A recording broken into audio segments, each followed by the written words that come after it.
നമസ്കാരം. ഡെയിലി ന്യൂസിലേക്ക് സ്വാഗതം. ഞാൻ ഷിബു റാവുത്തർ. കൊല്ലം ജില്ലാ ഫയർ ഓഫീസിൻ്റെ കെട്ടിടം ഉദ്ഘാടനം ചെയ്തു. കടപ്പാക്കട ഫയർ ആൻഡ് റെസ്ക്യൂ ഓഫീസിൽ പുതുതായി നിർമ്മിച്ച കെട്ടിടങ്ങളുടെ ഉദ്ഘാടനം മുഖ്യമന്ത്രി പിണറായി വിജയൻ ഓൺലൈനായി നിർവഹിച്ചു.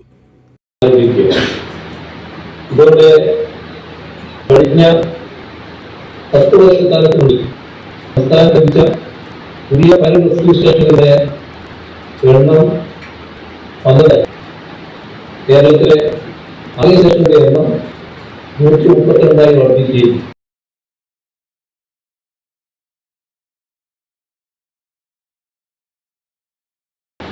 ഫയർ ടെൻഡർ ഫസ്റ്റ് റെസ്പോൺസ് ചെയ്യിക്കുന്നു. എം നൌഷാദ് MLA അധ്യക്ഷനായി. 97.53 ലക്ഷം രൂപ ചെലവഴിച്ചാണ് ജില്ലാ ഫയർ ഓഫീസ് കെട്ടിടം നിർമ്മിച്ചത്. 80 ലക്ഷം രൂപ വകുപ്പിൽ നിന്നും ബാക്കി തുക MLA ഫണ്ടിൽ നിന്നുമാണ് അനുവദിച്ചത്.